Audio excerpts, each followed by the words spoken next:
नमस्कार, स्वराज संवाद में आपका स्वागत है। मैं हूं अमित कुमार। आज हमारे साथ मौजूद हैं राज्यसभा सांसद और महिला मोर्चे की प्रदेश अध्यक्ष माया नरोलिया जी। बहुत बहुत स्वागत है आपका। जी धन्यवाद। ये कहा जाए कि आपने एक साधारण परिवार से अपनी जर्नी को शुरू किया है, लेकिन एक महत्वपूर्ण लोकसभा से संबंधित एक सवाल ये है, पहली बार वॉर रूम बनाया गया, आपने उसका नेतृत्व किया। वॉर रूम का वोटिंग परसेंटेज की बड़ी चिंता थी, किस तरह से मैनेज किया आपने फिर उसको? महिला मोर्चा भारतीय जनता पार्टी के संगठन के अनुरूप काम निरंतर करते हैं हम, लेकिन एक नवाचार, एक अभिनव पहल, क्योंकि प्रथम चरण द्वितीय चरण में मतदान का प्रतिशत बहुत कम हो रहा था और लोकतंत्र के इस महायज्ञ में सबको अपने अपने मत का उपयोग करना ही चाहिए।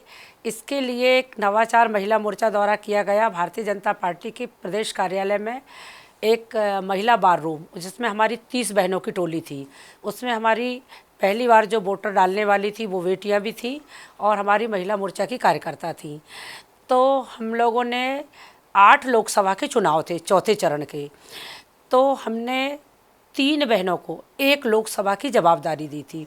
उस लोकसभा में आने वाली विधानसभा का उन आपस में विभाजन करके मंडल अध्यक्ष और मंडल पदाधिकारियों को हमने फ़ोन लगवाए थे और उनसे ये अपील की थी कि आने वाले चुनाव में 13 तारीख को वोटिंग होगी, आप सब स्वयं भी वोट डालने जाएं, अपने परिवार को लेकर जाएं और 10 बहनों को साथ लेकर जाएं, क्योंकि मतदान का प्रतिशत बढ़ना चाहिए, जो पिछले चरणों की अपेक्षा बहुत कम था, वो चिंता थी। लेकिन आपने इस तरह से प्रयोग भी किया, कारण क्या समझ में आया कि पहले महिला क्यों नहीं निकली? मुझे तो कारण ये समझ में आया कि पहले दूसरे चरण के चुनाव में बहुत शादियां थी, मतलब लोगों के परिवार में शादियां थी, बारात जा रही थी, शादियां थी। ये कारण ये भी हो सकता है, दूसरा गर्मी का कारण भी हो सकता है और तीसरा सबके दिमाग में ये था कि अरे अपना एक वोट डालने से क्या होता है, कुछ फ़र्क नहीं पड़ता। ये कारण मुझे अधिक समझ में आया। तो शादियां तो बहुत अधिक थी, क्योंकि हम जिस परिवार में जाते थे तो वहाँ हर एक दो घर छोड़ के ये था कि शादी की तैयारी है। तो शादी में भी बहुत से लोग इधर से उधर चले गए थे, गर्मी भी अधिक थी, तो इसलिए जब वो मतदान का प्रतिशत सामने आया तो थोड़ी चिंता बढ़ी, तो उसको बढ़ाने के लिए हम लोगों ने प्रयास किए थे। कितना फर्क पड़ा आपने देखा वॉर रूम बनाने से? कुछ अंतर समझ में आया फिर? नहीं, बहुत फ़र्क पड़ा, बहुत फ़र्क पड़ा। चौथे चरण के चुनाव में मतदान का प्रतिशत अधिक हुआ है और हर जगह मतदाता निकले भी हैं और हमारी महिला बहनों ने जो सबसे संवाद और संपर्क किया टेलीफोन के माध्यम से, उसका असर भी देखने को मिला। एक सवाल और उठता है कि मध्य प्रदेश में 5 महीने पहले विधानसभा के चुनाव थे, महिलाओं ने बड़ा वोट किया था। मोदी की गारंटी और बल्कि ये कहा जाए कि मोदी की गारंटी और लाडली बहनें के बीच में ही टक्कर हो गई कि आखिर किसके कारण वोट मिला है। आप क्या मानती हैं उसको? मेरा मानना 2 कारण है। विधानसभा के चुनाव में महिलाओं का जो वोट 100% भारतीय जनता पार्टी के पक्ष में गया और मतदान प्रतिशत अधिक हुआ, पहला कारण है प्रधानमंत्री नरेंद्र मोदी जी की गरीब कल्याणकारी और महिला हितैषी योजना, और दूसरा कारण है मध्य प्रदेश सरकार की लाडली बहना का चमत्कार। जी। यदि दोनों के हैं, लेकिन बीच बीच में कई नेताओं ने कहा भी कि लाडली बहनों का तो कोई योगदान नहीं रहा, क्योंकि छिंदवाड़ा में तो पूरी की पूरी 7 की 7 सीटें जो है हार गई थी बीजेपी। बड़े बड़े नेता बीजेपी के ऐसा बोल रहे थे। अब किसी ने कुछ भी कहा हो, लेकिन हमने तो प्रत्यक्ष रूप से देखा है कि मतदान केंद्र पर लाडली बहनों की लंबी लाइन सुबह से ही लग गई थी विधानसभा के चुनाव में, और हर लाडली बहन ये कहती थी कि मुझे आर्थिक रूप से अगर सक्षम बनाया तो भारतीय जनता पार्टी ने बनाया है, इसलिए मैं भारतीय जनता पार्टी को ही वोट दूंगी। लाडली बहना ने स्वयं दिया और दूसरों को भी वोट देने के लिए प्रेरित भी किया और वोट भी दिलवाए। ये मेरा तो व्यक्तिगत, मैंने खुद आंखों से देखा है। तो जीत का श्रेय तो आप लाडली बहनों को देना चाह रही हैं? नहीं, जीत कर से प्रधानमंत्री नरेंद्र मोदी जी की गरीब कल्याणकारी योजना और महिला हितैषी योजना, उसमें सबसे बड़ा योगदान आवास योजना, क्योंकि प्रधानमंत्री जी की जो आवास योजना वो भी एक बहुत जादू का काम करके गई है, क्योंकि हर गरीब का जो सपना पूरा किया है कि हर गरीब को पक्की छत देने का काम, पक्का मकान देने का काम, और महिलाओं को भी मकान का मालिक बनाने का काम जो किया है। उज्ज्वला योजना जैसी योजना है, और प्रधानमंत्री जी की स्वयं सहायता समूह की बहनों को आर्थिक रूप से आत्मनिर्भर बनाने का जो काम किया उसमें पहला श्रेय तो प्रधानमंत्री नरेंद्र मोदी जी को देना चाहूँगी, उनकी गरीब कल्याणकारी योजनाओं को देना चाहूँगी, उनकी महिला हितैषी योजनाओं को देना बीच में चाहूँगी। आपने बात रखी थी कि हर जिले से एक महिला को टिकट मिलना चाहिए, क्योंकि महिला इतनी पूरे प्रदेश में काम कर रही हैं, तो लेकिन ये बात पार्टी ने सुनी नहीं। देखिए, महिला मोर्चे की प्रदेश अध्यक्ष होने के नाते जब संगठन ने मुझे जवाबदारी दी है आधी आबादी के नेतृत्व करने की, तो मेरा नैतिक कर्तव्य, मेरी जवाबदारी बनती है कि मैं महिलाओं के हक के लिए बात करूं। संगठन जो निर्णय करता, हमारे भारतीय जनता पार्टी में संगठन सर्वोपरि है, लेकिन संगठन तक बात पहुंचाना हम लोगों की नैतिक जिम्मेदारी है। मेरे महिलाओं ने बायोडाटा दिए थे सबने, मैंने अपने संगठन के पास बायोडाटा पहुंचा, उनकी बात रखी और मैंने ये भी बात रखी कि हर ज़िले से एक महिला को जनप्रतिनिधि बनने के लिए बिल्कुल आवश्यक रूप से चुनना चाहिए।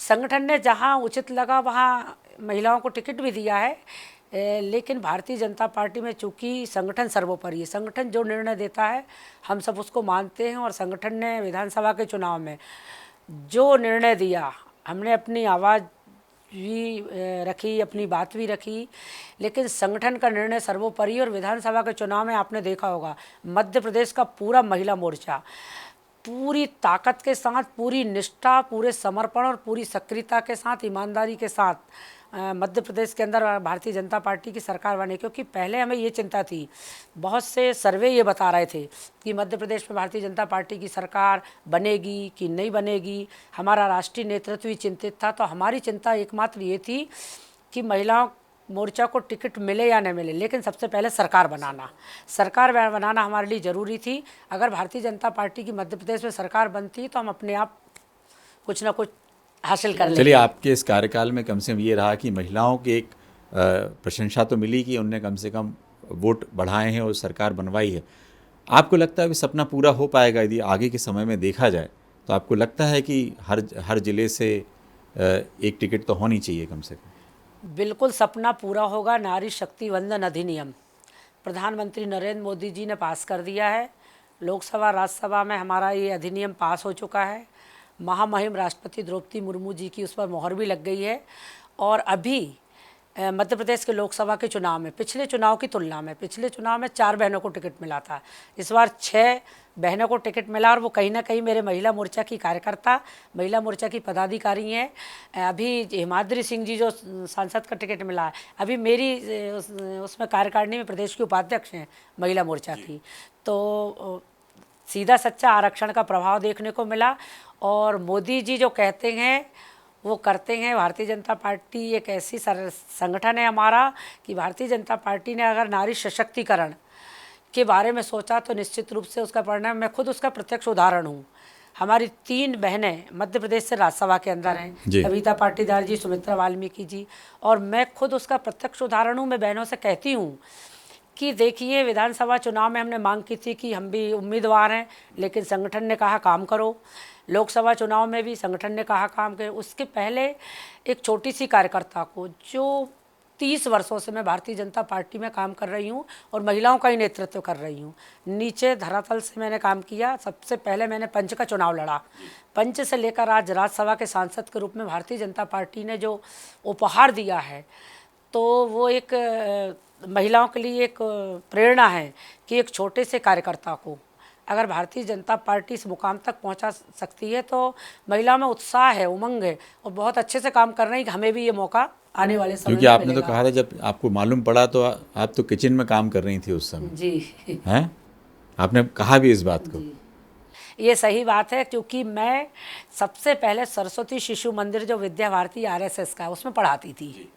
मैं एक शिक्षिका थी और मैं निःशुल्क उस विद्यालय में शिक्षिकी कार्य करती थी। तो बसंत पंचमी के दिन वहाँ पर एक समर्पण दिवस का कार्यक्रम होता है, तो मैं प्रति वर्ष उस विद्यालय में जाती हूँ। मुझे वहाँ पर जाना था। मेरे घर में भोजन बनाने वाली बाई शादी आदि में गई थी, तो मैंने सोचा सबसे पहले भोजन बना लूँ। मैं सही सत्यता की बात है, क्योंकि मेरे यहाँ जब मीडिया आया ना तो उनने खुद आंखों से देखा। मैंने लौकी की सब्जी एक गैस के एक चूल्हे पर, एक में मैं रोटी बना रही थी, और जब ये खबर मेरे बेटे ने, उसके पास किसी का फ़ोन आया तो उसने मेरे पास आके थोड़ी देर देखा, तो मेरे हाव भाव देख के वो समझा कि शायद माँ को कुछ मालूम नहीं है। फिर उसने मुझे बधाई दी कि आपको बधाई हो। मैंने कहा किस बात की? बोले आज आप राज्यसभा के लिए नॉमिनेट हुई हैं। तो मैंने कहा किसने बोला? बोले अभी फ़ोन आया था। तो मैंने कहा कई फ़ोन फर्जी भी आते हैं और वायरल हो जाता है, इसलिए अपने को अभी किसी से कुछ नहीं कहना जब तक अपना संगठन अपने को जाने। तो फिर हमारे मुख्यमंत्री डॉक्टर मोहन यादव जी का फ़ोन आ गया, हमारे पूर्व मुख्यमंत्री जी का फ़ोन आया, ज्योतिरादित्य जी का आया, हमारे प्रदेश अध्यक्ष जी वी डी शर्मा जी का, फिर हितानंद जी भाई साहब का आया। तो मैंने उनसे पूछा भाई साहब मैं सही में नॉमिनेट हो गई हूँ क्या? बोले हाँ। तो मैंने कहा मीडिया मेरे यहाँ बैठा है, मुझे क्या बोलना है? बोले सब कुछ बोलो मीडिया से, जो तुमने पंच से लेकर आज तक जो काम किया वो सब मीडिया से। फिर तो मेरी प्रसन्नता चरम सीमा पर थी और मैंने मीडिया को भी अपने जो सवाल उन्होंने किए वो जवाब दिए, मेरे कार्यकर्ताओं से भी मुलाकात की। अच्छा, मुझे ये भी नहीं पता था कि दूसरे दिन अंतिम तिथि है फॉर्म भरने की। मैं 6 बजे तक अपने नर्मदापुर नगर में ही थी, सबसे मिल रही थी। फिर प्रदेश कार्यालय से फ़ोन आया कि आपको फॉर्म फिलअप करना है, आप आइए। फिर आकर फॉर्म फिलअप किया, दूसरे दिन जमा किया। ये तो भारतीय आप जनता पार्टी राजनीति में आई, यहाँ तक आप पहुँची हैं। आपने राजनीति शुरुआत में आपको लगा था कि राजनीति में इस तरह से इतने आगे बढ़ जाएंगे, या राजनीति उस ज़माने में बीजेपी को कोई, जब आपने शुरू की थी 1980 से, तो उस समय तो बीजेपी का कोई ऐसा नाम लेने वाला भी इतना ज़्यादा नहीं था, महिलाएं तो आती नहीं थी। देखिए, पहले राजनीति को लोग कहते थे राजनीति बहुत गंदी है और महिलाओं के लिए तो राजनीति सुरक्षित है ही नहीं। लेकिन मैं शुरू से ही मैं सोशल वर्कर रही हूँ अपनी स्कूल और कॉलेज लाइफ में। लेकिन जब मैं शादी होकर गई तो मेरे पतिदेव शिक्षक थे। तो उस समय ग्राम पंचायत के चुनाव थे, मेरी मायका भी गांव में था और ससुराल भी। तो जब मैं शादी होकर गई तो ग्राम पंचायत के चुनाव थे। सबने कहा पढ़ी लिखी बहू आई है, अपन इनको पंच का चुनाव लड़वाते हैं। जब मेरे पास मेरे पतिदेव ने कहा कि तुम ये फॉर्म पे सिग्नेचर कर दो तो मैं पंच बना देते हैं, तो मैंने कहा हाँ सिग्नेचर तो मैं कर दूंगी। मेरे अंदर शुरू से ये था कि अगर कोई दायित्व मिलता है, कोई काम मिलता है तो उसका ईमानदारी से पालन करें। मैंने कहा मैं पंच तो बन जाऊँगी, लेकिन फिर मैं ग्राम पंचायत की बैठकों में भी जाऊंगी, अपनी बात भी रखूंगी। और अगर ये कदम राजनीति में मैंने आगे बढ़ाया है तो आपको मेरे ऊपर विश्वास करना पड़ेगा, क्योंकि उस समय का जो काल था, मैं खुद भी युवावस्था में थी क्योंकि शादी होकर नहीं गई थी। इसके बाद राजनीति में महिलाएं आती नहीं थी और ग्रामीण क्षेत्र में तो बिल्कुल भी नहीं आती थी, जिस परिवेश के ग्रामीण परिवेश में मैं थी। तो मैंने कहा कि कई प्रकार की बातें होंगी, आपको विश्वास करना होगा। तो उन्होंने कहा पूरा विश्वास, और मेरी तरफ से आप पूरी स्वतंत्रता के साथ राजनीति करेंगी। और मैंने उसी दिन ये दृढ़ निश्चय कर लिया था कि अगर एक कदम मैंने राजनीतिक क्षेत्र में बढ़ाया है तो मैं इस कदम को पीछे नहीं करूंगी, मैं आगे ही बढ़ती रहूंगी। भले मुझे सने सने धीरे धीरे मिले, ये भी लालसा नहीं थी कि एकदम कुछ चीज़ मिले, ये भी मैंने नहीं की। तो आपका, चूँकि आपने जिस तरह से बताया कितना मुश्किल था उस दौर में, कोई रोल मॉडल आपने देखा जो उस समय आपको लगता था इस नेत्री के रूप में मैं हो जाऊँ, ऐसा कभी आपने सोचा था? हाँ, मैं पहले अटल बिहारी वाजपेयी जी, जब मैं स्कूल लाइफ में थी तो मैं उनके भाषण बहुत अच्छे से सुनती थी, उनकी कविताओं को भी बहुत ध्यान से सुनती थी। और लगता था कि देश के प्रधानमंत्री के रूप में ऐसा व्यक्तित्व है। तो मैं शुरू से ही उस विचारधारा थी। और हमारा पूरा परिवार संघ परिवार से है, हम शुरू से ही विचार परिवार से जुड़े रहे, क्योंकि मैं खुद सरस्वती शिशु मंदिर पढ़ाती थी, मेरी बेटियां दुर्गा वाहिनी में काम करती थी, बेटा भी मेरा स्वयं सेवक था, और मेरे पतिदेव सास की सेवा में रहते हुए संघ की शाखा लगाते थे। तो हम उस विचार परिवार से थे कि मॉडल तो हम खुद अपने आप में बनना चाहते थे, दूसरों को तो मैंने देखा, लेकिन हम खुद सिद्ध करना चाहते थे कि अगर अपनी दृढ़ इच्छा शक्ति और संकल्प हो तो कोई भी विघ्न बाधाएं आड़े नहीं आती। एक बात और है कि बीजेपी का एक दौर जिसमें राजमाता सिंधिया, जिसमें उमा भारती कहें या सुमित्रा महाजन, है ना, या सुषमा स्वराज, बड़े बड़े नाम, लेकिन आज वैसे नाम नहीं है, या चुनाव प्रचार में भी इस लोकसभा में देख रहे हैं कोई महिला नेत्री का ऐसा दबदबा दिख नहीं रहा है। क्या कारण आप मानती हैं इसको? देखिए, सुषमा स्वराज जी तो हमारे लिए वो आदर्श की प्रतिमूर्ति थी, जिन्होंने एक महिला जगत को गौरवान्वित करने का काम किया। और सुषमा स्वराज जी से प्रेरणा लेकर हम लोगों को कहीं ना कहीं आगे बढ़ने का, राजनीति में कदम बढ़ाने का हमारा भी जो हौसला बढ़ा वो उनको देख के ही बढ़ा। उमा भारती जीपी एक बहुत ही निष्ठावान पार्टी के प्रति और बहुत ही दबंग नेत्री जिनको कहना चाहिए, और दबंगता से जिन्होंने काम किया।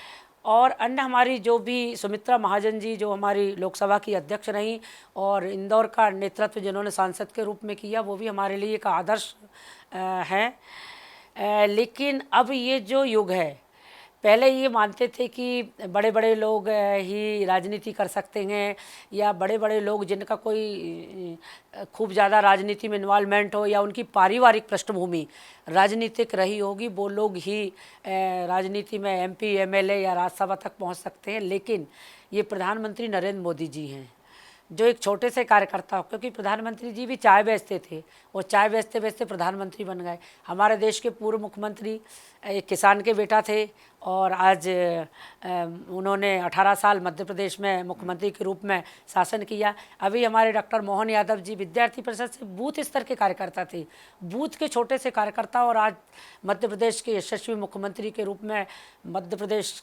को गतिमान किए हुए हैं। तो ये प्रधानमंत्री नरेंद्र मोदी जी की सोच थी, जो अंतिम पंक्ति के व्यक्ति को प्रथम पंक्ति में हम कैसे लाएं। उनकी दूरदृष्टि, उनकी सोच के कारण ही छोटे छोटे कार्यकर्ताओं को ये मौका मिल रहा। आप देख रहे हैं बीजेपी में जो निर्णय हो रहे हैं वो ऐसे चमत्कारिक निर्णय है कि कब क्या हो जाए, मैं तो स्वप्न में भी नहीं सोच सकती थी। मैं भारतीय जनता पार्टी की बहुत निष्ठावान, बहुत सक्रिय, बहुत जुझारू, और भारतीय जनता पार्टी के विषय में मैं किसी भी प्लेटफॉर्म पे मुझे अगर आप खड़ा करेंगे किसी भी मंच पर, तो मैं बहुत अच्छे से भारतीय जनता पार्टी के पक्ष में या भारतीय जनता पार्टी नहीं बोल सकती। लेकिन फिर भी ऐसे लोगों को लगता था कि अब हम लोग ठीक है, पार्टी का काम कर रहा है, संगठन में महिला मोर्चे की प्रदेश अध्यक्ष बना दिया, अभी बहुत बड़ी बात होती है। लेकिन आरक्षण की बात जो होती चुनाव से पहले तो हो जाती है कि 33% आरक्षण दिया जाएगा, लेकिन उसके बाद फिर जो है मामला ठंडा हो जाता है। महिलाओं को वो न्याय कब मिलेगा, ऐसा जितनी सीटें जैसे आपने भी मांग रखी है, तो वैसा न्याय कब मिल पाएगा? नहीं, अब तो खैर न्याय मिल रहा। थोड़ी ग्रामीण क्षेत्रों में परेशानी है। महिलाओं को खुद इसमें जिस प्रकार की हमारी पार्टी आरक्षण दे रही है, तो आरक्षण का सम्मान भी हम सबको रखना पड़ेगा। क्या है, अभी हमारी महिला जनप्रतिनिधि बन जाती है, पंच बन गई, सरपंच बन गई, जिला जनपद की सदस्य बन गई, लेकिन खुद उनको भी बैठकों में आना पड़ेगा। खुद आगे रह के अगर उनको आरक्षण मिला है तो आरक्षण के सम्मान में उनको खुद भी आगे आना पड़ेगा। और मैं हर महिला से ये कहती हूँ, महिला मोर्चा की कार्यकर्ताओं से हमेशा भाषणों के माध्यम से, वैसे भी मैं मिलती थी, ये कहती हूँ कि पहले आप अपने आप को सिद्ध करके बताइए, आप प्रमाणित करके बताइए, तो निश्चित रूप से हम ऐसा नेतृत्व इन 5 सालों में खड़ा कर देंगे कि आरक्षण के अनुरूप महिलाएं एमपी एमएलए बनेंगी। और हमारी पार्टी तो वो पार्टी है, भारतीय जनता पार्टी की 50 नहीं, वो 55 और 60% आरक्षण महिलाओं को दे रही है। आप नगर पालिका में देख लीजिए, जहाँ 33 वार्ड हैं वहाँ 17 महिलाएं पार्षद हैं, अध्यक्ष को मिला के 18। इस प्रकार का भारतीय जनता पार्टी 50% आरक्षण को 60% तक महिलाओं को दे रही है। और मैं पूरी जिम्मेदारी और जवाबदारी से आप ये बात कह रही हूँ कि आने वाले पंचवर्षीय चुनाव में 33% की जगह देखना आप आरक्षण 40 और 50% महिलाओं का जाएगा। ये भारतीय जनता पार्टी है। कांग्रेस का आरोप है कि बीजेपी हमेशा मुद्दों को भटकाने की बात करती है, और कभी मंगलसूत्र है, कभी इस तरह की बातें करके कांग्रेस का कहना है कि जो मुद्दे हैं उससे भटक जाते हैं एकदम। बीजेपी कभी मुद्दाहीन बात नहीं करती, ये कांग्रेस के पास है। अभी आपने देखा होगा जीतू पटवारी जी कांग्रेस के प्रदेश अध्यक्ष हैं, कितने जिम्मेदार पद पर हैं वो। हमारी पूर्व मंत्री इमरती देवी के लिए कितनी अमर्यादित, मैं बोल नहीं सकती आपके सामने वो भाषा का प्रयोग, इतनी अमर्यादित भाषा का प्रयोग करना, एक ये क्या शोभा देता। आपकी भी बहन बेटियां हैं, भारतीय जनता पार्टी के किसी भी नेतृत्व, किसी भी नेता, जिम्मेदार पदाधिकारी महिलाओं का इतना सम्मान करते हैं कि वो कभी नहीं बोलते। अभी कांतिलाल भूरिया जी सांसद का चुनाव लड़ रहे हैं। कांतिलाल भूरिया जी के जो शब्द थे कि कांग्रेस के घोषणा पत्र में महिलाओं को 1 लाख रुपए देंगे, जिनकी 2 पत्नी उनको 2 लाख रुपए देंगे। आप क्या बोल रहे हैं? आप अपने शब्दों को तोलिए। तो आप परिवार को संगठित करने का काम कर रहे हैं कि बिखेरने का काम कर रहा है? तो कांग्रेस के पास ना तो कोई नेतृत्व है, ना कोई नीति है, ना नेताओं की कोई नीयत साफ है। कांग्रेस का अस्तित्व खत्म हो चुका है, इसलिए वो बस इस प्रकार के बयानबाजी करके चर्चाओं में रहना चाहते हैं। बीजेपी ने कहा था 3,000 रुपये देंगे, फिर ये कहा कि, लेकिन अब कांग्रेस कह रही है 1 लाख रुपए देंगे।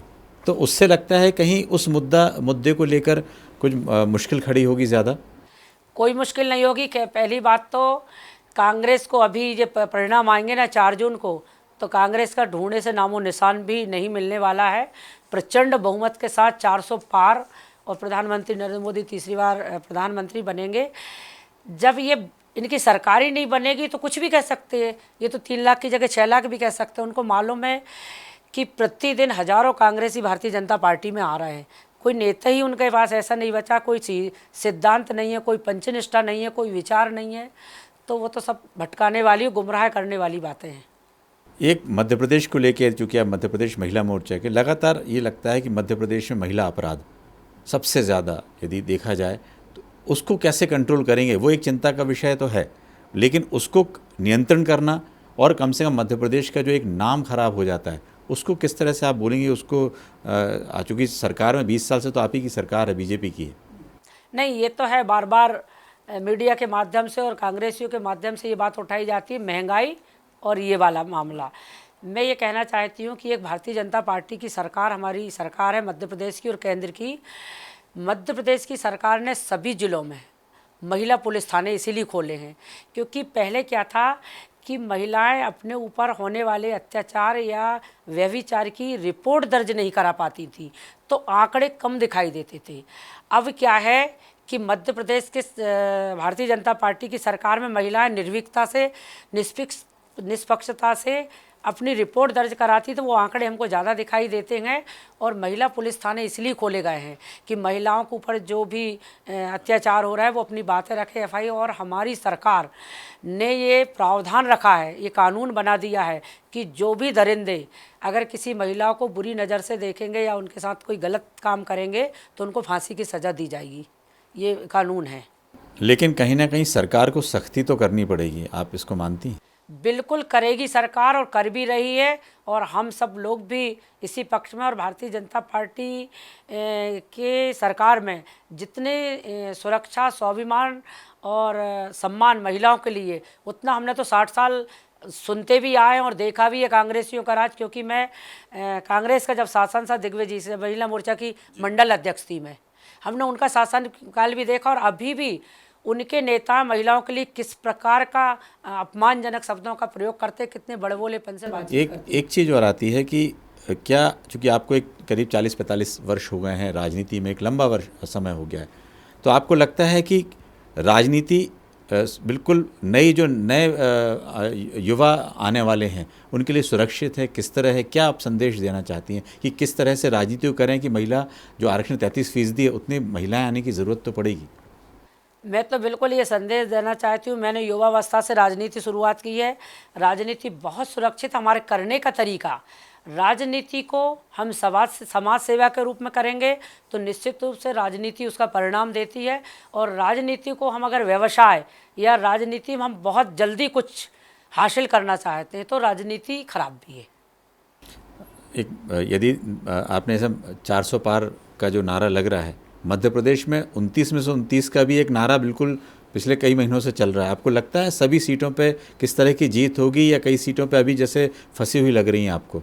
आपने चूँकि दौरा भी किया है, कई सीटें जैसे ही हैं जहाँ पे त्रिकोणीय संघर्ष है, यहाँ पर वोटिंग परसेंटेज कम हुई है, महिलाएं नहीं निकली हैं, तो वहाँ पे क्या असर पड़ेगा? मेरे उससे तो कहीं कोई असर पड़ने वाला नहीं है क्योंकि पूरे देश के अंदर मोदी जी का डंका बज रहा है और कमल का फूल लोग देख रहे हैं। और मतदान प्रतिशत कम होने से भी भारतीय जनता पार्टी को कोई नुकसान नहीं है। और हम प्रधानमंत्री नरेंद्र मोदी जी को भारतीय जनता पार्टी का प्रदेश संगठन प्लस महिला मोर्चा मध्य प्रदेश 29 कमल फूलों की माला सांसद के रूप में सप्रेम भेंट करेंगे और हम मध्य प्रदेश से 29 लोकसभा सीट जीतेंगे। ये पूरे विश्वास नहीं, मैं पूरे क्षेत्र में दौरा किया उसके आधार पर कह रही हूँ। चलिए, ये थी माया नरोलिया जी जिन्होंने बड़ी बेबाकी से सभी सवालों के जवाब दिए हैं। अगले हफ्ते फिर हाजिर होंगे नए मेहमान के साथ। दीजिए इजाज़त।